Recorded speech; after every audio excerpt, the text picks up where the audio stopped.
padà lónìí o má pa òun mi dà má jà ń pata mọ́. Àgbéká lórúkọ àǹkókó àtúrà dẹ̀dẹ̀ lórúkọ àǹkóbó fífìlà rẹ̀ jó òrìṣà Àbíkẹ́ mo fẹ́ dó ẹ. Àní mo fẹ́ dó ẹ àní mo fẹ́ dó ẹ. Ọgbọ́n ló ní ohun tèmi gbọ́ padà lónìí o má pa òun mi dà Àbíkẹ́ mo fẹ́ dó ẹ. Ẹ bá bí mi lèrè máa rí owó fasábà bí Àbíkẹ́ máa rí sọ. Ọ̀rẹ́bìnrin làbíkẹ́ jásá kan ní ó gbowó akọni olóhùn òpópó. Ikùn Àbíkẹ́ jọ̀gẹ̀dẹ̀ òun rẹ̀ ní kó mọ bóhun tó dùn á máa pa ni. Ẹni bá ló mọ̀ lọ́rọ̀ akọni gbogbo ọ̀nà láti rábíkẹ́ dó. Òfo ọjọ́ kejì ọjà ló já sí. Akọni dàbí ọmọ ó táwọn àgbà lọ́wọ́ mórùka àbúdó lè lọ́wọ́. Bàbá ní Akọni sàbí mo ti wí ajú ọ̀ ṣe Akọni wí bàbá ó di ìgbà kan náà ó ní àpò àpòjù tèṣí lọ. Kò pẹ́ kó jìnnà ó fojú kàbíkẹ́ ṣíkú ló gbà mú pẹ̀lú àbúdó lọ́wọ́. Ó gbé Àbíkẹ́ ojú rere ni ó fi wò mí ojú rere la fi wowó. A kì í gbóhùn alágbẹ̀dẹ ọ̀run ló kó àtòkò ó fi ń ṣera wọn lóore. Kẹrù tọmọ níròpò ó yọ ó di dandan máa dó ẹ Àbíkẹ́ Àbíkẹ́ mo fẹ́ dó ẹ. Àní mo fẹ́ dó ẹ Àbíkẹ́ mo fẹ́ dó ẹ. Ọgbọ́n ló ní ohun tèmi gbọ́ padà ló ní o má pa òun mi dà Àbíkẹ́ mo fẹ́ dó ẹ. Mo ní mo máa dó ẹ Àbíkẹ́ mo fẹ́ dó ẹ.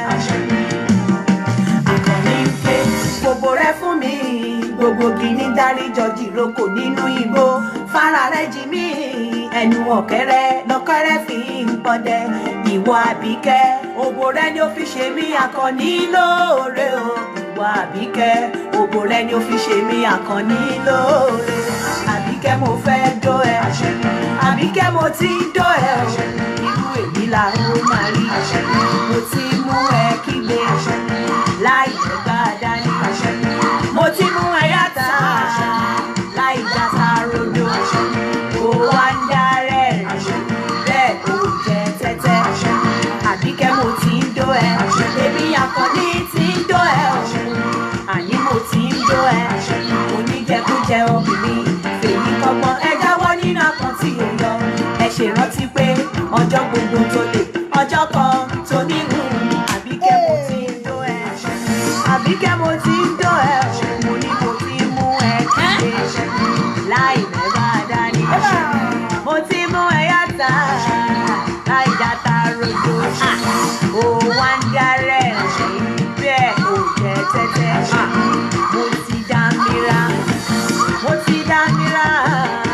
Àbíkẹ́ mo ti dó ẹ ara mi ti wálẹ̀ yé mo ti dá mìíràn Àbíkẹ́ mo ti dó ẹ o. Irú èyí là ó máa rí irú èyí là ó máa rí. Ẹ jẹ́ tún play me. Ẹ jẹ́ tún play me.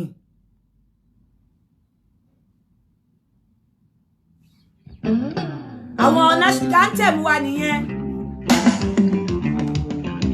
Àlọ́ mi àlọ́ àlọ́ mi àlọ́ àlọ́ mi àlọ́ àlọ́ mi àlọ́ kí la fi ń jẹ́wọ́ ẹnu kí la fi ríran ojú kí la fi túkọ̀ ìjẹ́ kí ló ń gúnyán kí ló ń bẹ lábẹ́ abọ́ òní kí ló ń bẹ lábẹ́ akọ òkò kí ló mú àpòbò lójú ara òsì kí ló mú àpòkò ní kìíní ẹ̀tàn ní kí ló mú àpòbò lójú ara òsì kí ló mú àpòkò ní kìíní ẹ̀tàn ní alábòsí ń pòbò lójú ara ẹ ò ráyé lóde ògbólógbò ń jẹ́ kó lórúkọ méjì amóyòkú ọ̀nà ọmọ àjíkí àrídàtọwọ́lẹ̀ amúnisìwí amúnirẹ̀ ìlà ìjẹ́tẹ́tẹ́ bókó bá yọ̀ọ̀dà tó ń forí dánú òkò nígbàdà lọ́wọ́ òkò wọn ò ní fẹ́ lómi ṣe mí ògbólógbò ń jẹ́ ìbò bẹ́ẹ̀ kọ́ ni kí ló mú àpòbò lójú ara òsì kí ló mú àpòkò ní kìíní ẹ̀tàn ní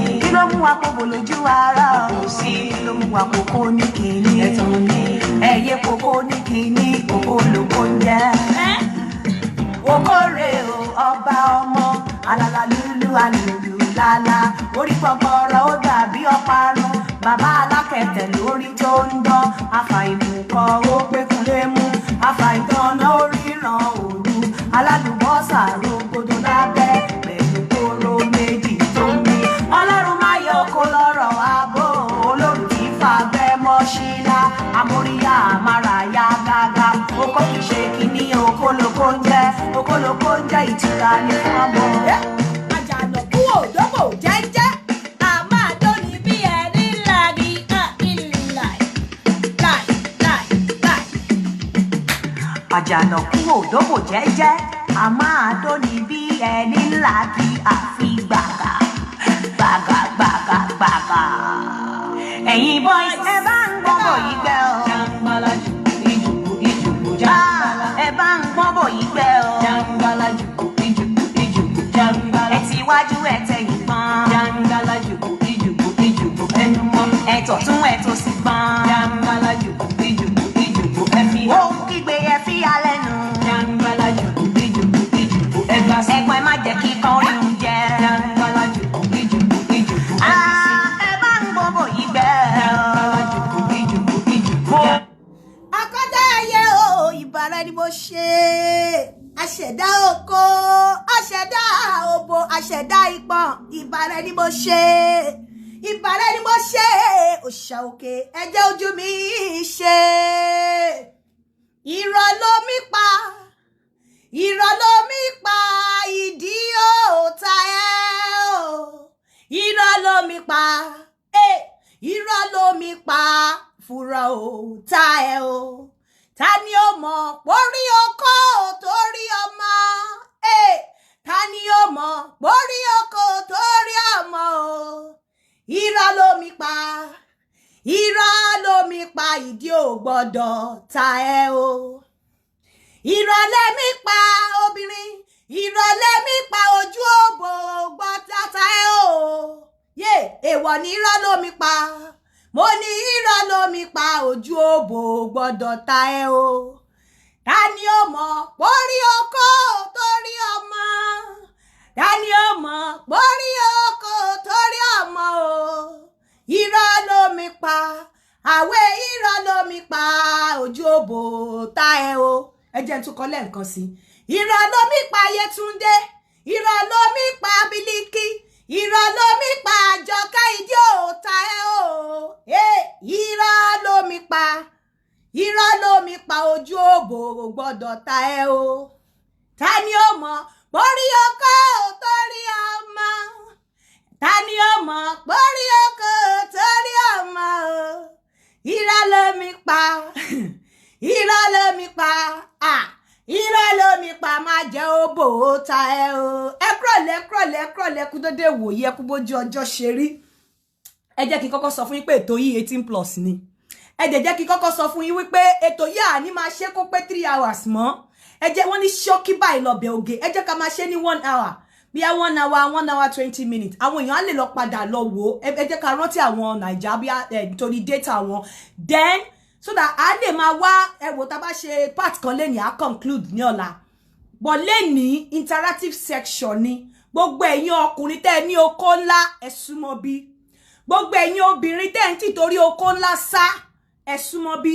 gbogbo ẹ̀yin obìnrin tẹ́ ẹ ti dóko ńlá rí tó fún yín ní pain bóyá ẹ mọ̀ bí wọ́n ṣe ń do bóyá ẹ follow rules máa sọ àwọn rules oko tó fi ń dóko ńlá fún yín ẹ súnmọ́ bí gbogbo ẹ̀yin ọkùnrin gbogbo ẹ̀yin obìnrin tẹ́ ẹ meet ọkùnrin torí pé ó ní oko ńlá ẹ ti wá ń contemplate pé ó máa lọ bó dẹ̀ jẹ́ pé ọkùnrin alálùbáríkà ni mo kọ́kọ́ fẹ́ kẹ́ kọ́kọ́ mọ̀ lẹ́nìí wípé orí oko kò tó orí ọmọ inú òbò ni odidi orí ọmọ ń gbà jáde so orí oko kò torí ọmọ bọ̀ tá bá máa dé oko ńlá ó ní àwọn rules tá máa follow nítorí ẹ̀ ni mo ṣe fẹ́ kọ́kọ́ open phone pé okay o iṣó èní tí bá ti sọ̀rọ̀ àsọ ìgbà ìtàn iwájú tán màá wá open phone fún àǹfààní àwọn ọkùnrin tó ní oko ńlá torí àwọn ọkùnrin kan pè mí ìkan tiẹ̀ ní tí oko òun bá le tán ó ní 8.5 inches ní tó bá le tán nítorí pé òun gym ó ní torí pé òun gym ó ní so tó kó òun bá le tán ó ní 8.5 to 9 ni ó ní obìnrin tó bá máa gba okó òun á jẹ́ obìnrin tó kátó gidi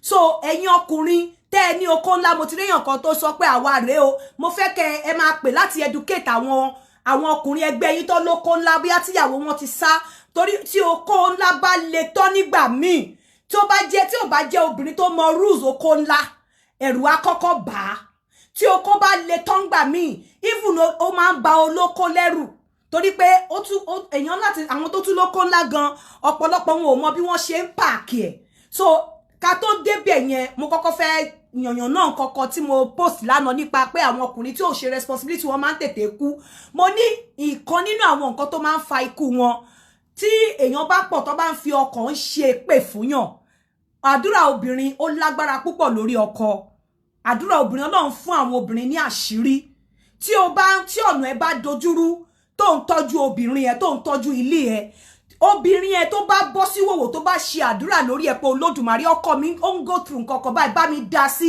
tó ń ṣàdúrà lórí ẹ Ọlọ́run máa ń tètè gbọ́jú kí ìwọ gọ́gọ́ fẹnu àgbàdúrà lọ tí inú obìnrin ẹ ò bá dùn tí obìnrin ẹ bá ń fi ọkọ ṣépè fún ẹ Ọlọ́run ó máa ń gbọ́ mi ní parọ́ fún yín àdúrà ìyàwó lórí ọkọ ó ní agbára púpọ̀ ó ṣe pàtàkì nǹkan tí mò ń try láti sọ lórí nǹkan tí mo drop lánàá yẹn ni pé ẹ̀yin ọkùnrin àṣírí yín á máa bò ntẹ́ ẹ̀ fi ní jẹ́ ọkùnrin mọ́ ntí ẹ̀ fi máa jẹ́ pé ẹlẹ́dàá ìyàwó yín máa ṣépè fún yín ntí nǹkan burúkú máa fi ṣẹlẹ̀ sí tí inú ẹlẹ́dàá ìyàwó yín máa dùn Olódùmarè ò ní jẹ́ kí ẹ rí Ọlọ́run ò ní gba baálé ilé lọ́wọ́ yín ìyẹn dọ́tìtà òjòkó mo kàn sọ lánàá pé ara àwọn nǹkan tó máa ń fa ikú fọkùnrin náà nìyẹn tí gbà míì gan jẹ́ kí n sọ fún yín lénìí kò sí obìnrin tí ẹ tọ́jú tó wà nínú ilé yín tínú ẹ ò dùn tí nǹkan kan bá ṣẹlẹ̀ olódì yín kò tó bá sunkún ẹkún èké ló sun tẹ́ ẹ bá múnú obìnrin dùn tóbìnrin níbànújẹ́ tínú ẹ ò dùn lọ́dọ̀ yín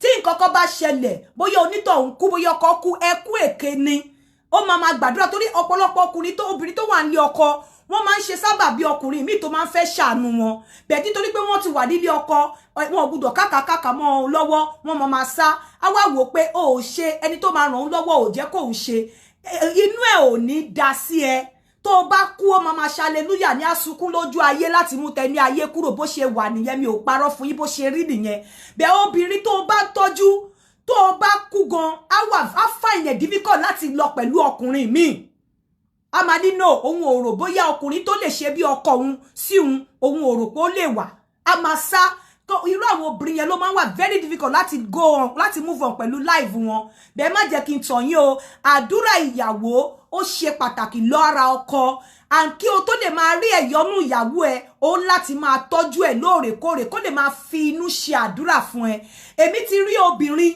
tí ọkùnrin dá lójú rí ẹni tó súnmọ́ mi gidi tó bá ń wẹ̀ nínú bathroom níwòwò ó máa ń gbé ọkùnrin yẹn ṣépè ní Ọlọ́run ọba ó máa ń ṣépè fún ẹni tó máa máa fọwọ́ bòbò ẹ̀ báyìí á máa wẹ̀ bá ní bàbá alágbájá tó máa fi tẹ́rí gbaṣọ obìnrin kankan ò ní jókòó nínú ilé ẹ̀ agbára àṣẹ tó wà nínú òbò tí obìnrin bá fi òbò ṣépè fún ọkùnrin ẹ má jẹ́ ká tọra wa Ọlọ́run ló dá irú èmi o mo màṣẹ tó wà nínú òbò mo dẹ̀ mọ̀ bí mo ṣe lè lò ó mo dẹ̀ mọ̀ pé kò ń ṣèmi nìkan lọbìnrin tó lè lò ó so ẹ̀yin ọkùnrin Ọlọ́run ò ní gba sátidé lọ́wọ́ yín Ọlọ́run ò ní gba bàbá ọmọ àti ìyá àti ọkọ lọ́wọ́ yín ẹ jọ̀ọ́ nítorí Ọlọ́run ẹ tọ́jú ìyàwó yín tó jẹ́ pé a lè máa ṣàdúrà fún yín láti ọkàn ẹ̀ wá I'm telling you ẹ tọ́jú ìyàwó yín then ẹ̀yin obìnrin mo ṣe matchmaking kan láàrin 2 days síra wọn láàrin àná sẹ́ni àwọn èèyàn pọ̀ tí mo so mọ́ra nínú one of the matchmakings tí mò ń ṣe mo discover pé ọ̀pọ̀lọpọ̀ ìgbà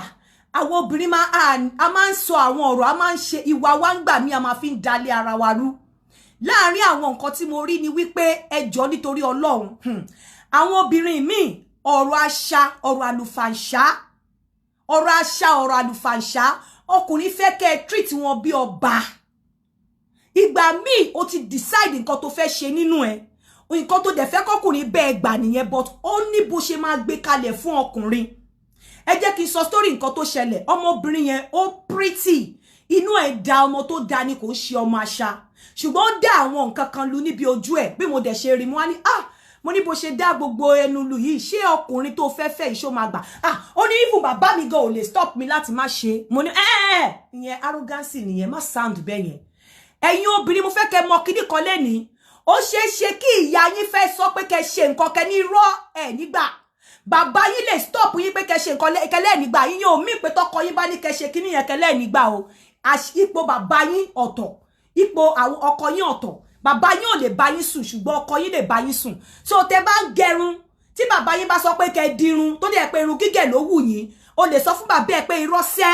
mi ò fẹ́ irọ́ o mi ò lè dirun bẹ́ẹ̀ tí kò wá mí pé tọkọ ẹ bá sọ wípé kò dirun kò wá nítorí pé bàbá ẹ ò lè sọ fún ẹ kó gbọ́ ò ní gbọ́ sọ́kọ ẹ lẹ́nu kò sí kò jọra wọn rárá kò jọra wọn rárá torí pé ọkọ ẹ ló ń wù ẹ ọkọ ẹ ló mọ nǹkan tó fẹ́ lára ẹ tí bàbá ẹ bá sọ pé kó máa bóra yes tí bàbá ẹ bá ní kó stop cream o lè sọ fún bàbá ẹ pé irọ́ ò lè stop cream bẹ́ẹ̀ tí ọkọ ẹ bá sọ fún ẹ pé kó stop cream pé tó bá stop ẹ wọn ò ní bẹ́ẹ̀ sùn mọ́ o lẹ́tọ̀ọ́ láti stop ẹ tó bá ní stop ẹ gan o ní there are ways of going about it bó ṣe lè put feet ẹ down fún bàbá ẹ o lè put feet ẹ down fún ọkọ ẹ bẹ́ẹ̀ ẹ má get it wrong ìyẹn ò mean wípé ẹ respect bàbá ẹ ọkọ ẹ ló máa spend the rest of your life pẹ̀lú o máa kúrò nílé bàbá ẹ tó bá dàgbà sílé bàbá ẹ tó bá yàgò àwọn ará àdúgbò máa bú bàbá ẹ pé kí ló dé ẹ jẹ́ kó lọ lé ọkọ so tí bàbá ẹ bá ní kó má ṣe nǹkan tó dẹ̀ ṣe ìyẹn ò mí pé ọkọ ẹ máa ní kó má ṣe wà nítorí pé ó kọjá gan mi gbọ́ sí bàbá mi lẹ́nu so mi ò lè gbọ́ sí ẹ lẹ́nu rubbish rubbish rubbish I'm telling you rubbish Islam tiẹ̀ tún sọ wípé kó tó lọ sọ́dọ̀ bàbá ẹ àbí kó tó lọ kí àwọn ìyá ẹ ó láti gbàyè lọ́wọ́ ọkọ ẹ tọkọ ẹ bá ní pé ò lẹ́tọ̀ọ́ àti lọ ìyá ẹ ni bàbá ẹ ni bọ̀ nǹkan tí Islam sọ nìyẹn ó fẹ́ lọ kí ìyá àti bàbá ẹ ó ní láti gbàyè ọkọ ẹ láti fún ẹ láṣẹ pé ó fẹ́ lọ kí ìyá àti bàbá ẹ tí ọkọ ẹ bá sọ pé no for one reason or the other ó lẹ́tọ̀ọ́ láti sọ pé no I must go ìyá mi àti bàbá mi ni mo lọ ṣe tó o bá ṣe o ti tàpá sí àṣẹ Ọlọ́run tẹ́ bá mọ̀ so tó bá fi nǹkan sára there are ways of going about things tí o bá ti fẹ́ ṣe nǹkan kan kíní o ti decide pé o fẹ́ ṣe ó ní bó ṣe máa gbé kalẹ̀ fọ́kùnrin treat a man bí king kí ọkùnrin lè treat ẹ bí princess but tó bá treat ọkùnrin bí ìgbálẹ̀ á treat ẹ bí washing basin ó láti respect ọkùnrin jẹ́ kọkùnrin feel pé òun respect wọn ọkùnrin fẹ́ respect tó bá respect ọkùnrin okú ẹ̀ ò ní le tó kú ẹ bá le gan ọkùnrin ò ní rí nǹkan tó dá nínú ẹ tó bá respect ẹ I'm telling you tó bá respect ọkùnrin kò ní rí nǹkan tó dá nínú ẹ so obìnrin yẹn ní bàbá mi gan lè ní kí n má lọ mú ní má sọ bẹ́ẹ̀ that's your father tó bá ti ń wà arrogant ọmọ àṣà ó lè máa bọ́kùnrin sọ̀rọ̀ bí àṣà and ọ̀pọ̀lọpọ̀ wa ń gbà míì torí pé tá bá ti tó tán a máa sọ pé ànígbéraga but ẹ má jẹ́ kí n tàn yín nínú àwọn ọ̀rọ̀ àti nínú àwọn body language wa ń gbà míì ó máa ń show ìgbéraga ó máa ń show ìgbéraga ìtọ́kùnrin bá sọ pé òun ò ṣe mọ́ kíní kan kí ọ̀nà òun ò ṣe tó bá dẹ̀ ṣe báyìí mi ò ní ṣe mọ́ tó wá ní ẹ ó tán nìyẹn ó mọ̀ pé ó sọ fọ́kùnrin yẹn pé ó tó tán ó sọ fọ́kùnrin yẹn pé yes you can go to hell I don't give a hoot nǹkan tó mean nìyẹn even kò tiẹ̀ mọ̀ pé o tó tán pé Ọlọ́run bless ẹjọ́ ọkùnrin yẹn lọ ṣì máa fi pé jẹ́ kọ́kùnrin yẹn fi pé pẹ̀lú bí mo ṣe tó tán yìí o abẹ́ ẹ̀ ni mo wà o pẹ̀lú bí mo ṣe tó tán yìí o mi ò lè dá tó tán láìsí wọ o bẹ́ẹ̀ tó bá ti ń jẹ́ kọ́kùnrin máa feel useless kọ́kùnrin máa feel less of a man o ò lè rójú rere ọkùnrin o ò lè ní marriage o ò lè bọ́kùnrin gbé ọkùnrin ò lè stand díẹ̀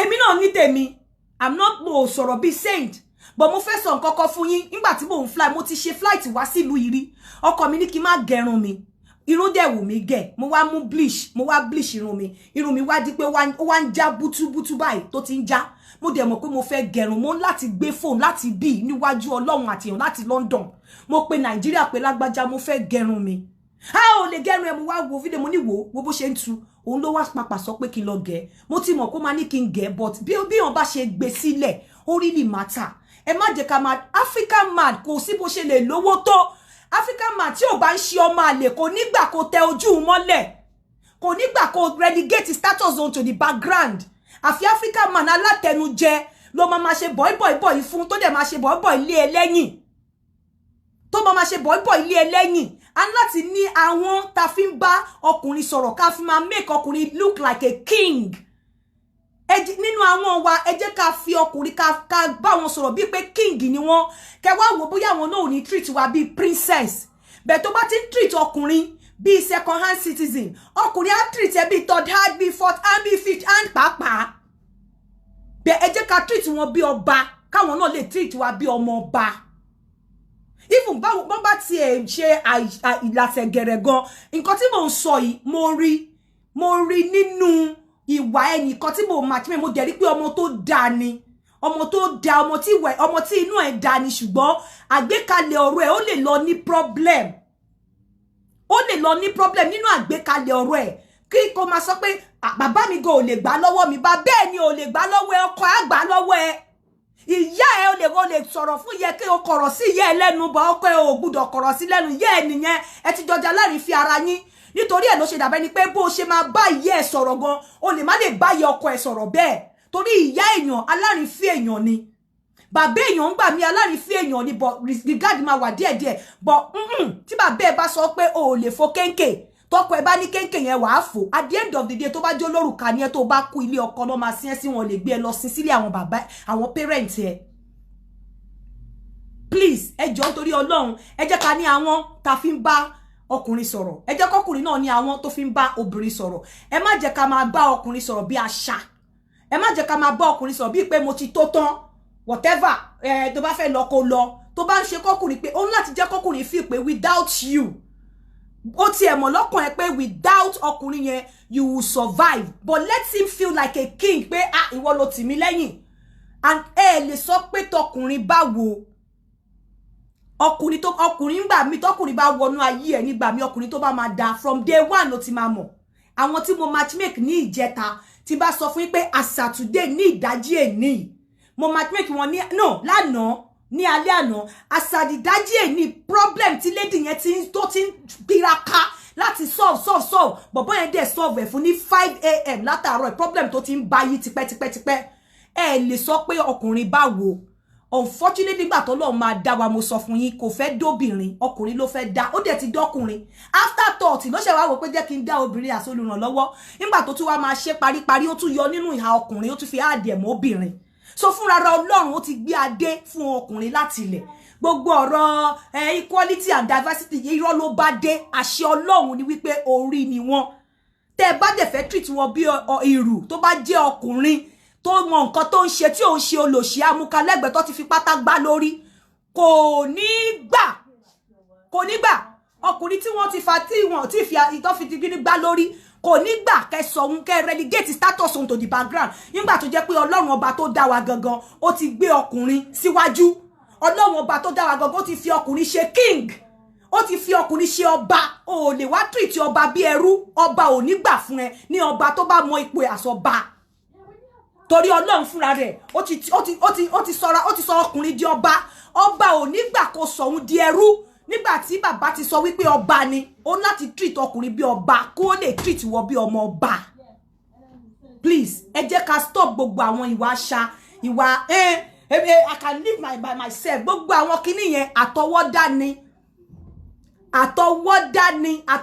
ni equality and kinní kan àtọwọ́dá ni àṣẹ Ọlọ́run tó pa fún wa ní àtilẹ̀ ní wípé ọba ni wọ́n ó fi wọ́n ṣe orí ó dá wọn ní ìdá ọba after tó dá wọn ló wá ní jẹ́ kí n dá obìnrin ó dẹ̀ tún yọ nínú ìhà ọba láti dá ọmọ ọba so ẹ treat wọn bí ọba kó lè treat àwọn obìnrin bí ọmọ ọba ìyẹn gbọ́ títà ó jókòó now ẹyọ ọkùnrin olóko ńlá kí n tó bẹ̀rẹ̀ sí ní sọ rules tá fi ń do oko ńlá kí n tó bẹ̀rẹ̀ sí ní sọ rules tá fi ń do oko ńlá mo fẹ́ kí àwọn ọkùnrin tó bá ní oko ńlá tí ẹ̀rù ń bà wọ́n àbí àwọn obìnrin tí wọ́n bá ti do oko ńlá rí tó wọ́n á do lẹ́ẹ̀kan torí ọ̀pọ̀lọpọ̀ ló pè mí tí wọ́n do lẹ́ẹ̀kan tó wọ́n á sá lọ tó láwọn ò do mọ́ àbí àwọn tó ti pàdé ọkùnrin olóko ńlá tó wọ́n ti torí pé olóko ńlá yẹn o wọ́n wá ní irọ́ oko eléyìí ẹrù ni mi ò lè dúró àwọn rules wà tá fi ń do oko ńlá bọ̀ mo fẹ́ kí ẹ pè wọlé kẹ́ ṣàlàyé fún wa experience yín nínú oko ńlá àbí ẹ̀yin ọkùnrin olóko ńlá kẹ́ sọ fún wa wípé báwo ni ẹ ṣe lè lo oko ńlá yín ẹ̀yin obìnrin tẹ́ ti dóko ńlá báwo lẹ ṣe jẹ́ gbádùn ẹ̀ kí ni nǹkan tẹ́ ṣe ọ̀nà wo lẹ gbà dóko ńlá ẹ pè wọlé lórí +44 7404 851234 +44 7404 851234 +44 7404 851234. ẹ jẹ́ bá mi pin ẹ bá mi pe ẹ bá mi dial number yẹn kẹ́ bá mi pin ẹ +44 7404 851234. ẹ̀yin ọkùnrin olóko ńlá àbí ẹ̀yin obìnrin tẹ́ ní ọkọ tó ní oko ńlá àbí tẹ́ ní boyfriend tó lóko ńlá tẹ́ fẹ́ ti torí oko ńlá sá àbí ẹ̀yin tẹ́ ti dó oko ńlá tó fún yín ní pain tó ya ìdí yín tó ya òbò yín mo fẹ́ kẹ́ pè wọlé kẹ́ sọ experience yín fún wa. Meanwhile, ẹ má gbàgbé o Danabis ilẹ̀ Danabis ń lọ o ẹ pè mí o sórí +44 7404 851234. ẹ̀yin ọkùnrin olóko ńlá ẹ pè wọlé kẹ́ kọ́ wa ní bẹ́ ṣe lo oko yín báwo lẹ ṣe ń dó ìyàwó yín ṣá àwọn tó pè mí pé ìyàwó àwọn ń sá nítorí pé àwọn lóko ńlá ó yá ẹ pè wọlé kí n tó wá fún yín ní àwọn kí tó wá sọ rules tá fi ń dó oko ńlá fún yín kí tó wá sọ bá ṣe ń dó oko ńlá fún yín mo kọ́kọ́ fẹ́ kẹ́yìn kọ́kọ́ kọ́ wa náà ká wo bẹ́yìn ṣe lọ pẹ̀lú oko ńlá.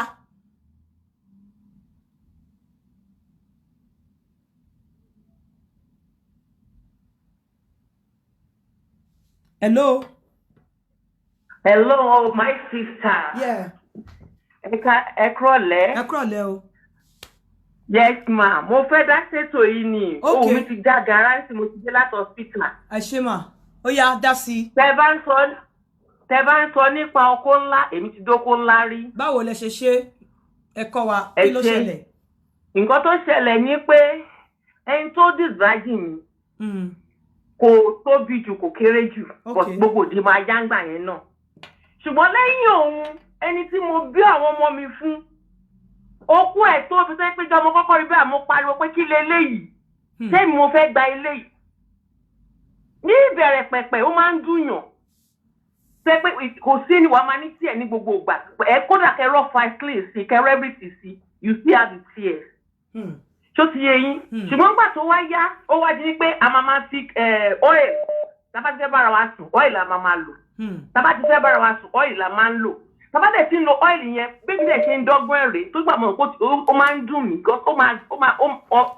ọ̀sẹ̀ méjì báyìí ó máa gàdírìn ni. irú oil wo lẹ máa ń lò? máa fi mú gbà mí baby oil yẹn ló tiẹ̀ dáa jù òun ló dáa jù baby oil tó máa bù sórí ọmọ tó bá tẹ̀ bímọ yẹn òun lèmi máa ń lò bẹ́ẹ̀ mi ṣe ń ṣeré má ti mú baby oil yẹn má ti rọ sójú abẹ́ mi dáadáa má dẹ̀ ti fún ara mi báyìí fi oil yẹn sínú okó ẹ̀ má ti rọ sókò ẹ̀ dáadáa tó bá wọnú lé báyìí ó máa dùn ẹ́ bọ̀ tó bá ti ń ṣe bó ṣe dùn mọ́ ló máa dùn ẹ́ bó ṣe dùn mọ́ ló máa dùn ẹ́ ẹ̀sìnlẹ̀ mi ní nìyẹn. báwo lẹ ṣe máa kí ni style tẹ máa fi ń dóra yín ṣọ́ máa ń sùn lé eyín lórí ni àbí ọ̀nà wo ló máa ń gbà lóyún. ẹ máa gbọ́ ṣẹ́rí gbà tó di pé mo bẹ̀rẹ̀ sí ń gbà kò sí style tá àti nígbà tá kọ́kọ́ fẹ́ bẹ̀rẹ̀ mọ́mí àdáde làjọ ń bára wa ṣe.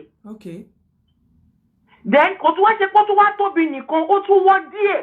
okó yẹn tún wọ́ díẹ̀. bẹ́ẹ̀ ni ó tún ti pé ó tún tóbi nìkan ẹ mọ̀ pọ̀ tí ò bá ì tí le tán kò kí máa ń wọ́. wọ́n tó bá ti di pé ó ti le tán pátápátá bó ṣe tóbi yẹn náà á ra kọ́ọ̀pù níwọ̀nba díẹ̀. ok. kí la bí. mo ń gbọ́ à ń gbọ́ yín. ṣé bó ṣe ra kọ́ọ̀pù díẹ̀ yẹn kò ní pé kọ́ọ̀pù rẹpẹtẹ bọ̀ níwọ̀nba díẹ̀ tó bá ti nà tán ó máa dàbí ejò ni. ìjọ tí mo kọ́kọ́ rí bẹ́ẹ̀ rú bá mi bọ̀ lẹ́tà bẹ́ẹ̀ pẹ̀lú ẹ̀ náà àti bímọ fúnra wa àti bímọ mẹ́ta fúnra wa tó ti yé yín ṣùgbọ́n níwọ̀nba ní ó máa dùn ẹ́ á máa dùn yàn ṣùgbọ́n kan tí mo ní experience nípa tiẹ̀ ní pé nítorí okú ẹ̀wọ́ yẹn ó máa ń láìkì ẹ̀gbẹ́ style ibi tó kó ẹ̀wọ́ sí yẹn ló máa ń láìkì pé kóun balance sí dáadáa so ẹ fẹ́ ṣe tẹ́lẹ̀yìn ni o ẹ fẹ́ ṣe anywhere ó máa ṣàlàyé pé ibi tó kóun wọ́ sí yẹn side ibi tó rí yẹn wà yẹn ó máa fẹ́ pé kí ìdí yẹn náà kó lọ sí side ibẹ̀ ṣùgbọ́n gbà tó yẹ kò sí side tá a fi ń fi bára wa ṣe. kódà gan ẹyẹ tún sọ fún net mo ní ó fi wọ́ ilé ọmọ mi sí ẹ̀gbẹ́ kan. okó yẹn wọ́ ilé ọmọ yín sí ẹ̀gbẹ́ kan. bẹ́ẹ̀ ni ilé ọmọ mi ò sí ẹ̀gbẹ́ kan tẹ́lẹ̀tẹ́lẹ̀ ó fi wọ́ ilé ọmọ mi sí ẹ̀gbẹ́ kan. báwo lẹ ṣe mọ̀ pé tí ilé ọmọ tí yín bá wọ́ sẹ́gbẹ́ kan yìí kọ́ lẹ máa sọ ṣé hospital náà ló ti wọ́n kó ti wọ́ gbé ṣé hospital náà sọ bẹ́ẹ̀. ẹ bá bí ní pé báwo ló ṣe mọ̀ báwo ló ṣe mọ̀ bí mo ṣe mọ̀ rèé kí n tó fẹ́ mo ti dóko ṣó ti yé yín now bọ́ọ̀lù ti ṣe mo dẹ̀ ti bímọ kan rí ọmọ àkọ́kọ́ tí mo kọ́kọ́ bímọ ọmọ sẹ́ńtà àbí tí ọmọ mi wà so pàdé. ó máa já mo mọ̀. tí mo ní fínísì tó bá tún bá dúdú yẹn sáìdì bí mo wá rí pé ṣe ní ẹgbẹ́ kan bẹ́ẹ̀ ó ń dùn mí tó bá tẹ́sí máa ti máa ní oyún fún ti máa dé hospital wọ́n nílé ọmọ mi ti wà lẹ́gbẹ́ kan kò sí ní sẹ́ńtà yín tó wà tẹ́lẹ̀tẹ́lẹ̀ mọ́. báwo ló ṣe wá jẹ́ oko ló wọ sẹ́gbẹ́ kan ṣé ilé ọmọ easy bẹ́ẹ̀ yẹn kókó wọ́ sẹ́gbẹ́ kan ni kí ló dé oko tó bá máa wọ ilé ọmọ sẹ́gbẹ́ kan ìwọ gọ́gọ́ hospital ló máa land sí ìwọ kọ́ ló máa sọ wàá máa bleed number one. ẹ máa gbọ́ nǹkan tó ń ṣe pé nǹkan tó yàn ń ṣe díẹ̀díẹ̀ kò ń ṣe nǹkan tó yàn ń ṣe ní kò ń ṣe nǹkan ẹ̀kan kò ń ṣe dídé ọjọ́ kan ṣoṣo then ìgbà tá a kọ́kọ́ bẹ̀rẹ̀ náà systematically la fi dóra wa because òun náà mọ̀kọ́ tó ń ní. Okay. òun náà mọ̀kọ́ tó ń ní kì í ṣe nǹkan tó ń ṣe gírígírí. Okay. ṣé pẹ̀lú bó ṣe máa gbọ́ ó máa ṣe gbà ó yẹ pé ẹni tó bá nọ́kún ńlá kò lè máa dún ẹ̀ gbà. no ṣé pẹ̀lú baby oil yẹn ṣọ́ọ̀ṣì máa ń dùn ẹ́ tẹ́ bá ń dóra yín. ó máa dùn ẹ́ ó dẹ̀ máa dùn mọ́ ẹ́ ó máa dùn mọ́ ẹ́. Okay, thank you. mo fẹ́ sọ kinní kan náà tẹ́ bá lè avoid baby oil tẹ́ bá fẹ́ dó oko ńlá ẹ avoid ẹ̀ nǹkan tó dáa láti lò jù ní kẹ́ lò water based lubricant tẹ́ bá lè avoid anything pàápàá petroleum jelly ẹ má tiẹ̀ lò rárá and the reason is that wọ́n ṣe wípé kó lọ sínú òbò ìta surface ìta ni petroleum anything petroleum kìnnìkan jelly wà fún kò wà láti lọ sí inú òbò so ẹ má ti yẹn ìṣe no ẹ má lọ síbi yẹn rárá tẹ́ bá lè avoid baby oil avoid it completely láti fi dóra yín water lubricant or olive oil ní kẹ́ lò olive oil àbí water lubricant àwọn míì àti ẹ máa lo òróró mo léyàn tó sọ pé Vaseline ṣe mo reason tí mo ṣe ní kẹ́ avoid ṣe rí àwọn kinní wọ́n wà thick the moment tẹ́ bá lò sí ó máa jẹ́ kí friction kó wà tíkà tẹ́ bá ti ń fi oko sí oko tó ti le tẹ́lẹ̀ tẹ́ tún wá lo nǹkan tó máa jẹ́ kó tún hard sí ẹ má gbàgbé pé àwọn baby oil ni wọ́n máa ń retain dust ara so ó máa jẹ́ kí oko yẹ kó tún hello kí lẹ fẹ́ bá wa sọ. mo fẹ́ sọ̀rọ̀ lórí oko ńlá yìí ni mà. Okay. ṣe rí ohun àkọ́kọ́ tí mo rí torí mo ti rí oríṣiríṣi oko ńlá láyé mi tí mo wá yìí. Ìkan wà tó jẹ́ wípé ìgbà tí mo máa kọ́kọ́ ní experience wípé oko ńlá máa ń dùnyàn. Ó jẹ́ ẹni tó ní oko ńlá ṣùgbọ́n àṣìṣe tó ń ṣe ni wípé àwọn tó bá ti ní oko ńlá already wọ́n ti wà blessed. Ọlọ́run ti fún wọn níyẹn already kò dẹ̀ lá girigiri lọ́mọ. Kò sí bọ́n ṣe fẹ́ ṣe tí ò ní dùn mọ́ obìnrin yẹn. Àfi tó bá tún máa dùn ni. So ní ọjọ́ tá à ń wí lójijì níbi tá a ti ń dóra wa lọ ní pain mo kàn feel sharp pain yẹn ni.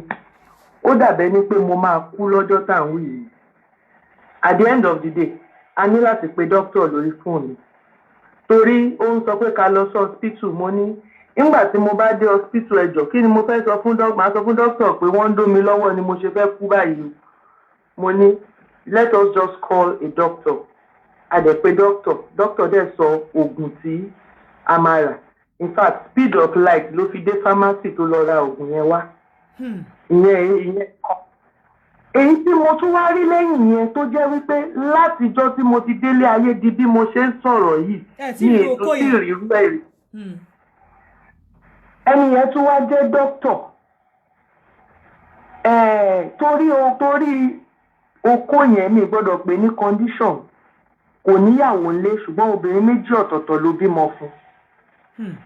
Nígbà tí a jọ wà láti alẹ́ mọ́jú tó jẹ́ wípé kò rí bí wọlé sí mi lára ní ìrírú ẹ̀rí. Nígbà tílẹ̀ mọ́ ó wá sáré lọ ra KY gel. Ó eventually wọlé pẹ̀lú KY gel. Ẹ má polówó KY gel bí ẹ má dárúkọ ẹni gel níbí báyìí àjẹ́bẹ̀ máa jayín dànù. Okay. Ó ṣáà lọ ra ointment.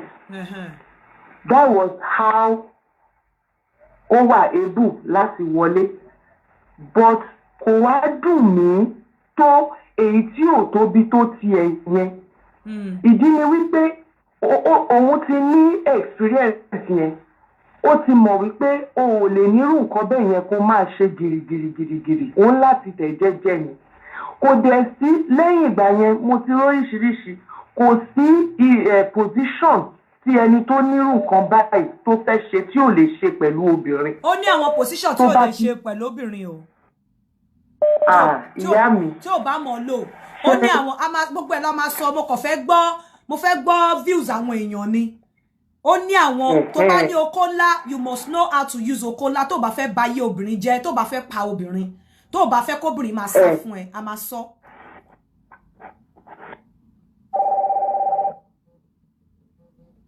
Hello.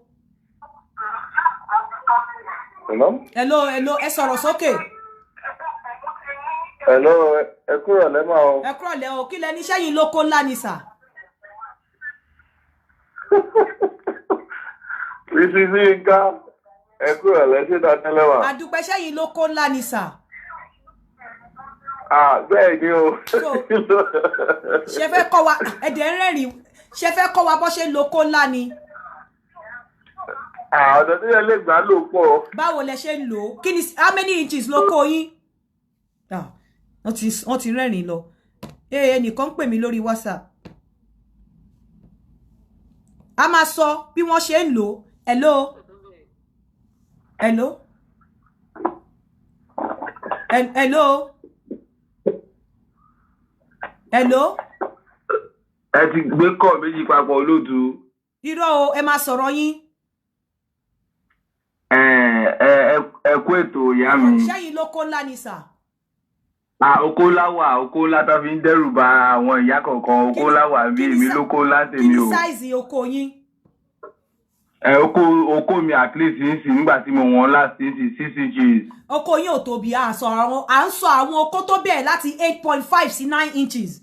Oko yín 6 inches yẹn, wòye ò tiẹ̀ ní ìdílé kóbìnrin ronú kó tó gbà. Ẹ máa pé oko tí wọ́n tó jẹ́ 6 inches ìyá mi. Ṣé ká gbé síta ni èmi lè pè ní fídíò call torí èmi ò níyàwó lé èmi tí mò ń pè yín mi ò níyàwó lé tí àwọn ọ̀tọ̀ kúrú wá fẹ́ wo kó oko burúkú wà níbí báyìí o. Ẹ̀yà kẹsẹ̀ǹdẹ̀ lórí WhatsApp kí fi wá àwọn èèyàn. Ká wo bóyá ó tóbi. Ẹ rò pẹ́rù máa bà mí àti wo oko yín ni. Ṣẹ́rù fẹ́ bá mi. Ìyálàyálẹ̀ yìí ọ̀rọ̀ yín yé wa. Ẹ bá pé ìyá gbogbo wa ni yín ìyá wọn bọ́ìsì. Ẹ ṣe ìyá wọn gẹ̀ẹ́sì. Ẹ̀yin ẹ̀yà ká fi wọ̀n. Bí mo ṣe ń sọ lọ tó bá sọ fún pé yàn lóko ńlá wípé kò gbúdọ̀ wípé kò sí bí ó ṣe lè lò ẹlòmíì lè ní oko ńlá kí ó má mọ bó ṣe máa lò tó bá mọ bó ṣe máa lo oko ńlá number 1 wàá put obìnrin off from sex ò ní jẹ́ kóbìnrin fẹ́ dóko mọ́ number 2 obìnrin tí ò bá ní experience ó lè sá fún ẹ nítorí oko ńlá kó sọ wípé òun ò ṣe mọ́ tó bá mọ bó ṣe lè handle oko ńlá tó ní tó bá ti gbé jáde báyìí the anxiety nínú obìnrin. Hello. Hello. Hello. Èsì ká ilé parí lẹ́rìn lẹ́ẹ̀kan. Ẹ fẹ́ bá wa sọ̀rọ̀ ẹ rẹ́rìn mo ní ṣé ẹ lóko ńlá ṣe fẹ́ sọ fún wa. Bẹ́ẹ̀ ni. Okay. How many inches lóko yín? 7 ni o 7 inches ni. Okay, ẹ sọ fún wa kò tí ì tóbi púpọ̀ jù bọ̀ báwo lẹ ṣe ń lò ó ṣé ìyàwó yín wà comfortable pẹ̀lú ẹ̀?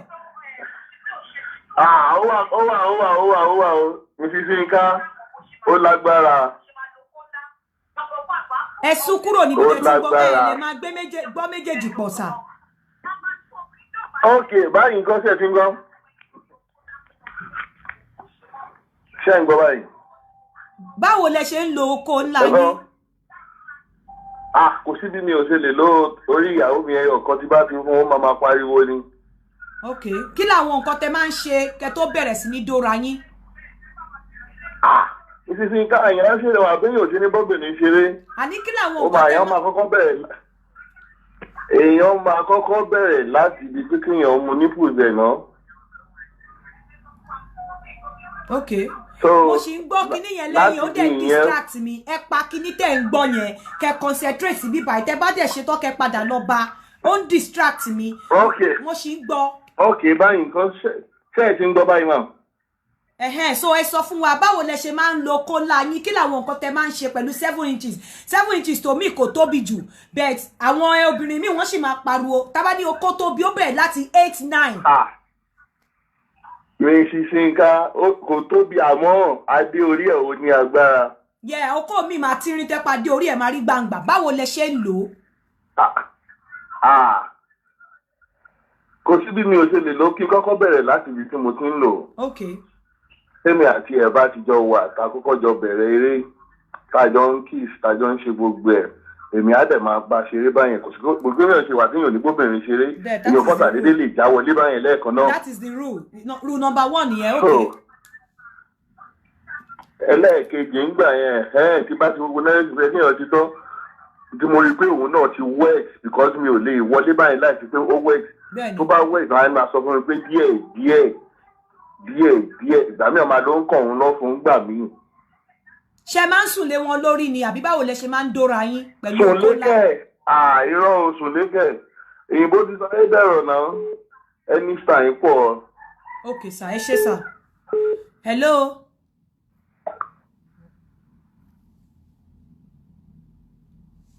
Hello sir. So bí mo ṣe ń sọ lọ tí ọkùnrin ò bá mọ bó ṣe máa lo kó ẹ̀ tẹ́ bá ṣọ́ra ẹ máa put obìnrin off from dídóbò dídókó.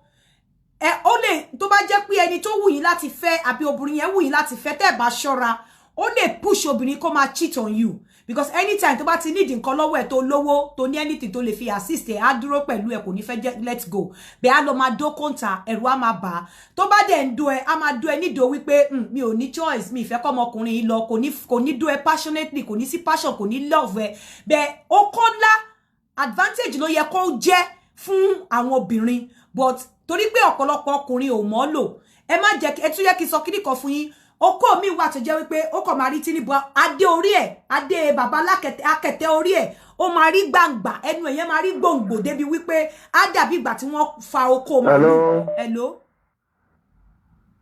Ẹ kálẹ́ o àǹtí Nǹkan. Ẹ kálẹ́ o. Ẹ kú ètò. Ẹ kálẹ́. Ẹ sà ẹ kú ètò sà. Ẹ ti ń sọ ẹ ti ń kíyàn jù. Hello.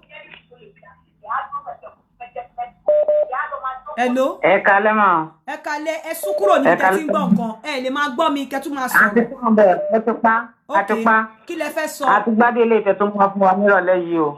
Nǹkan tí mo kàn rí sí ọ̀rọ̀ okó ńlá ni pé ó wà òkè ó tún wá depend bí ọkùnrin bá ṣe mọ́ lò sí. Experience wo lẹ́yìn ní? Experience okó ńlá tẹ́ ní ni kẹ́ sọ fún wa. Ẹ má a mọ̀ pé okó ńlá da. Experience wo lẹ ní nípa okó ńlá? Experience tèmi ní nípa okó ńlá ni pé tí tó bá ti jẹ́ pé orí ká di irin mú ká di tébù mú tó ráyè òtún gbalaja mọ́ ó wà òkè èmi gbádùn ẹ̀. So tó bá ti jẹ́ pé ó lè jókòó ká jókòó lè ṣòro so tó bá mi rí ṣe nǹkan tí mo. Ẹ ṣé so bí mo ṣe ń sọ lọ àwọn rules kan wà tó guide okó ńlá tí ọkùnrin bá lókó ńlá àwọn rules kan tá fẹ́ tó ní ẹ ká follow èèyàn kan tó pè láti Nàìjánsìn ó ti sọ̀kan nínú ẹ̀ which is very very important if you have a pen and paper you have to you write it down tó bá ti follow rules strictly wàá rí wípé tó o bá rí okó ńlá gan tó ti wà used to okó ńlá o lè má lè do okó kékèké mọ́ because the best you can have nípa nínú okó mi ní parọ́ fún yín dó mo mọ̀ pé it's not how big is báwo lo ṣe lè lò bẹ́ẹ̀ tí okó bá tóbi it should be to your advantage it should be wípé bóyá kó fún ẹ ní bó ṣe tóbi yẹn kò ní pleasure bẹ́ẹ̀ tó o bá mọ̀ lò tí ọkùnrin ò mọ̀ lò tí wo ò mọ̀ lò tó o mọ̀ right ẹ láti dó okó ńlá tó o mọ̀ position ẹ tó bá fẹ́ dó okó ńlá then okó ńlá máa wá wà painful fún ẹ okó ńlá máa jẹ́ stress fún ẹ okó ńlá ò ní jẹ́ nǹkan tó máa rí tó máa wà pleasurable fún ẹ tó bá rí okó ńlá ẹ̀rù máa bà ẹ́ àwọn rules tó láti follow láti dó okó ńlá there's something called the F rules the F rule which is foreplay ọkùnrin yẹn ti sọ lò sí bó ṣe fẹ́ dó okó ńlá tó ò ní bẹ̀rẹ̀ pẹ̀lú foreplay lára foreplay náà ni wípé lára ẹ̀ ní lubricant wà ìwọ tó bá lóyún má sọ wípé nítorí pé mo lóyún mi ò lè dóko ńlá oko ńlá ò lè ṣẹ́ oyún womb ẹ jìnnà síbi tí oko ń lọ sister tó ní oko yí womb ibi tí womb wà ọ̀tọ̀ ibi tí oko ń lọ ó yàtọ̀ so womb jìnnà sí ibi tí oko ń lọ so tó bá gbé ọmọ sínú tó ní pé olóyún ò lè dóko womb yàtọ̀ sí ibi tí oko wà. Hello ẹ kúrọ̀lẹ́. Ọlọ́run máa fún yín ṣe o. Èmi fẹ́ sáré sọ experience mi nínú nípa oko ńlá ni. Torí mo really enjoy program mi. Oko ńlá tèmi ní experience rí ó tún kò ní.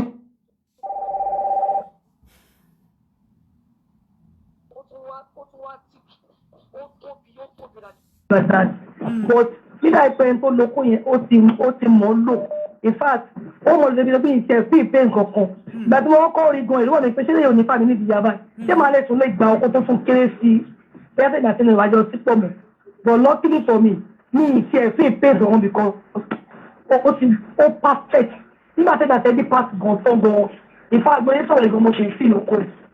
Because ó mọ̀ lóbi. Okay, ẹ ṣeun. Hello. Hello, à ń gbọ́ yín. Ẹ sọ̀rọ̀ sókè. Ẹ sọ̀rọ̀ sókè, à ń gbọ́ yín, ẹ sọ̀rọ̀ sókè. Ẹ gbọ́ mi mà. Hello ma. Ó yẹ fún wa experience yín nípa oko ńlá. Yes ma, àti kíni ó ti pẹ́ díẹ̀.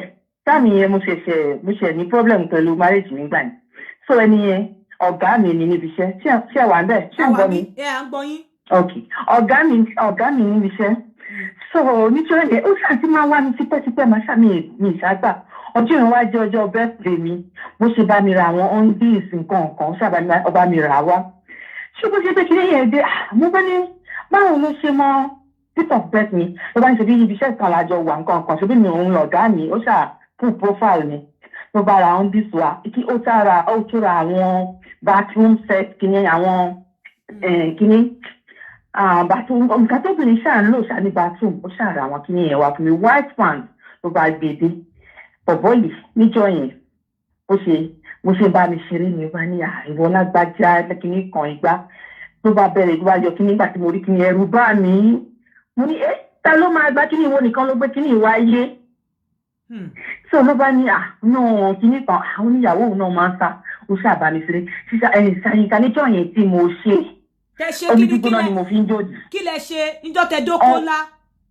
Ó bá mi sùn níjọ́ yẹn tó bá mi sùn ó bá mi sọ yẹ kí n lọ síbi iṣẹ́ mi ò lè lọ síbi iṣẹ́ jọ yẹn mo wá jókòó lé mo wá ṣe sí ọkìnrin mo wá jókòó lómi gbígbóná after that ẹlòmíì máa ń gbọ́ yín. À ń gbọ́ yín. Okay, so ìgbà tó bá mi ó ṣàbá mi sùn ó bá mi ṣeré náà but ṣé mo wà safe torí pé the first person tí màá meet nígbà tí marriage mi break nìyẹn so kí nìyẹn ò tí ì tán lára mi so ó ṣàbá mi ṣeré but ara mi ṣáà safe ó bá ṣàbá mi ṣeré gbà tí màá rí mo rí pọ̀ ọ̀gá mi ti bá mi sùn mo kọ́kọ́ lọ bathroom pé mo fẹ́ tọ̀ mo bá sá nígbà tó wá ní àwọn ó ní kí n máa bọ̀ náà mo ní rárá mo ní mi ò ṣe mọ́ pé kí nìyẹn ti tóbi jù mo bá ń jókòó lómi gbígbóná mo bá ń jókòó lómi gba abákanjì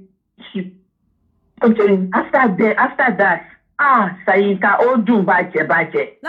Àkọ́kọ́ yẹn kọ́kọ́ dùn yìí lẹ́yìn yẹn gbàrẹ́ okó yẹn wá bẹ̀rẹ̀ sí dùn.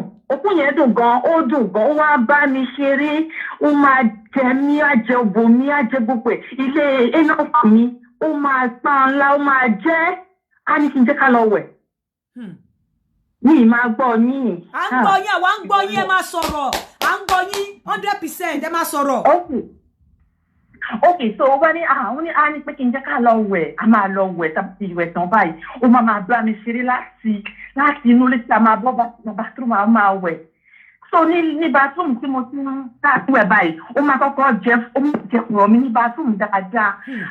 Òun ní òrírú ẹ̀ rí. Ó jẹ ilé mímí gan-an. Ó jẹ́. Ìgbà tó máa ṣe kí ní báyìí gbogbo mi ti tutù. Ìgbà tó máa wọlé báyìí. Mo fẹ́ràn ọkùnrin yẹn o. Mo gbá tiẹ̀ but ó lọ oníyàwó.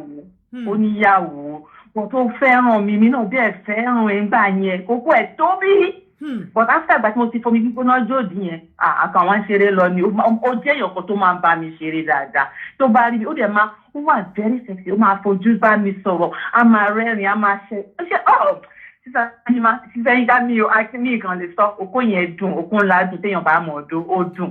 Ẹ ṣé gan. Ó dùn tọkùnrin bá. Ẹ kí mo sọ wípé àní ṣe tọ́pìkì ìtàn lẹ́nìí mi ò fẹ́ kó ju 1 hour lọ on a more serious note so bóyá kakọ̀ gbọ́ experience lẹ́nìí. Hello. Hello, ẹ kálẹ́. Ṣé o fẹ́ sọ̀rọ̀ nípa okó ńlá? Bẹ́ẹ̀ni. Ó yá à ń gbọ́ yín. Mo ti dó okó ńlá rí. Okay. Ṣùgbọ́n mi ò expect ẹ̀. Ṣé understand me?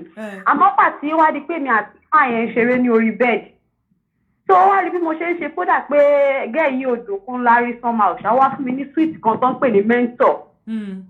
Tí mo ṣe lá sweet yẹn lọ títí tí màá yìí fi bẹ̀ ní domi.